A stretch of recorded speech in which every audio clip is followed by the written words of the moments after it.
तो दोस्तों रसायन विज्ञान की क्लास में आप सभी का स्वागत है। ये पाठ हमारा जो होने वाला है जैव अणु का होने वाला है।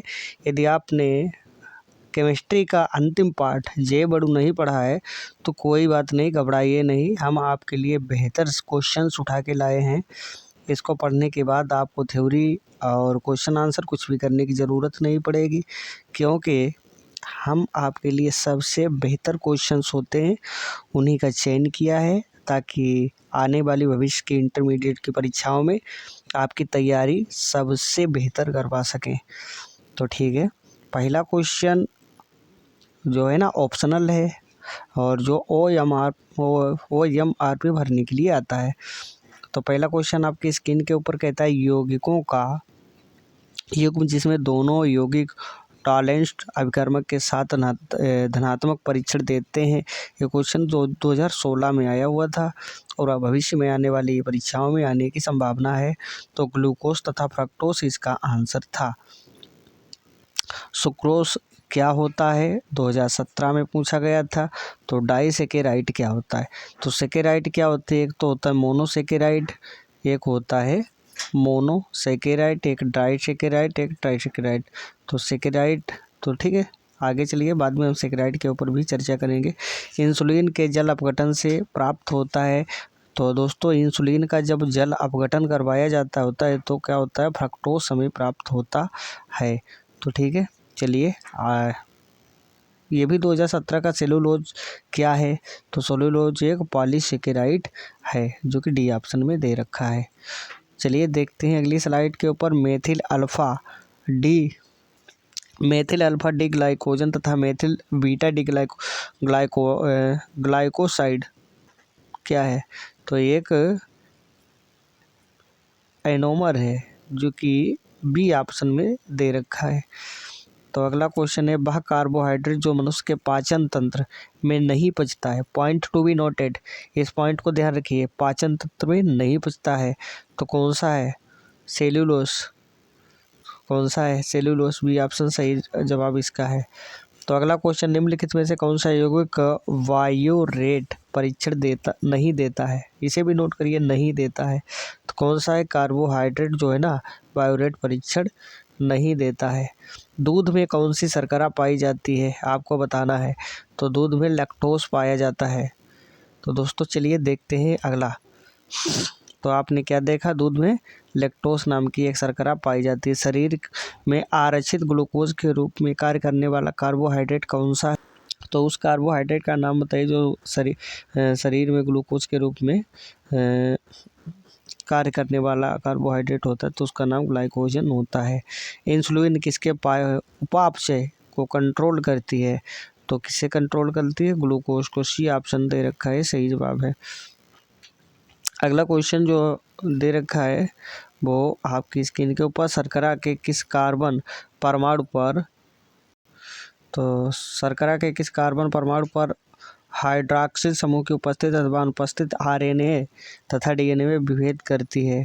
तो दूसरा, यानी ये ऑप्शन सही इसका जवाब है।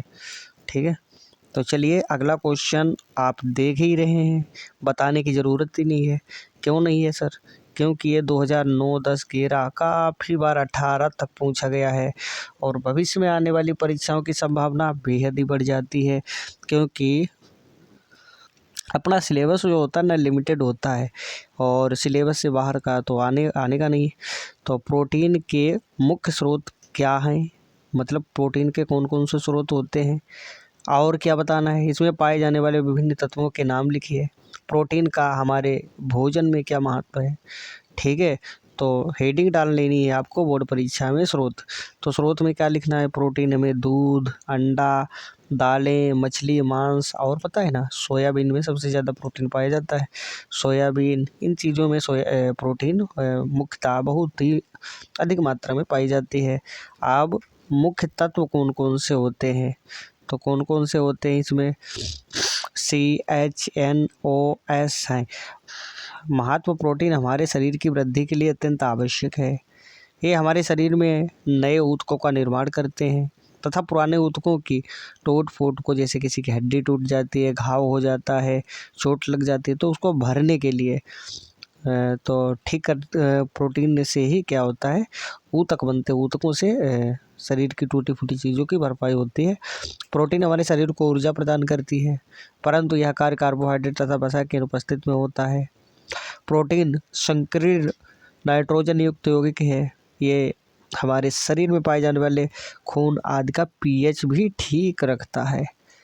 तो आपने देखा कि प्रोटीन क्यों आवश्यक है, कितने प्रकार की होती है, और प्रोटीन हमारे दैनिक जीवन में क्यों आवश्यक है। तो आप, आई होप, इस तरीके का क्वेश्चन यदि यूपी बोर्ड परीक्षा रिपीट करती है तो सभी बच्चे सही करके ही आएंगे। चलिए देखते हैं भाई अगला क्वेश्चन। फिर से विकल्प ही आ गया। बंध्यारोधी विटामिन कौन सा है? तो बंध्यारोधी विटामिन ई होता है। विटामिन डी जो होता है ना, सूर्य के प्रकाश से प्राप्त होता है। और विटामिन ए जो है ना, विटामिन ए का रासायनिक नाम क्या होता है वो कमेंट करिए। वसा के साथ आंत में अवशोषित होने वाले विटामिन कौन कौन से हैं? तो ए और डी, ए ऑप्शन सही जवाब है। और ये थोड़ा सा हम कह सकते हैं जो पिछली बार परीक्षाएं हुई थी काफ़ी बच्चों ने गलत कर दिया था। ए डी याद रखिए। तो बायोटिन ईस्ट में पाए जाने वाला कार्बनिक पदार्थ है। इसे अन्य किस नाम से पुकारते हैं? तो इसे विटामिन एच के नाम से भी पुकारा जाता है। वह विटामिन जो ना तो जल में ना ही वसा में विलय होता है। तो देखिए दोस्तों, विटामिन जो होते हैं ना, विटामिन्स की हम बात करते हैं तो विटामिन 2 प्रकार के होते हैं। ठीक है, तो विटामिन कितने प्रकार के होते हैं? 2 प्रकार के होते हैं। 2 प्रकार के होते हैं। तो वो कौन कौन से प्रकार हैं विटामिन्स के? तो विटामिन 2 प्रकार के होते हैं। नंबर एक पे आता है जल में घुलन, क्या आता है? जल में घुलनशील। तो जल में घुलनशील। नंबर 2 पे क्या आता है? नंबर 2 पे आता है वसा में घुलनशील। विटामिन 2 प्रकार के होते हैं, एक तो जल में घुलनशील होते हैं, दूसरा वसा में घुलनशील होता है। लेकिन ये क्वेश्चन में कहा गया है ऐसा विटामिन का नाम बताइए जो पानी और वसा किसी में भी ना घुलनशील हो। तो ऐसा विटामिन कौन सा है आपकी नज़र में? तो बायोटिन जो है ना, बायोटिन, ये किसी में घुलनशील नहीं होता है। तो शरीर में आरक्षित ग्लूकोज के रूप में कार्य करने वाला ग्लाइकोजन। इंसुलिन किसके उपापचयन को कंट्रोल करता है? तो ग्लूकोज। तो अगला क्वेश्चन, ये शायद रिपीटेड क्वेश्चन है, तो इस स्लाइड को छोड़ते हैं, आगे चलते हैं।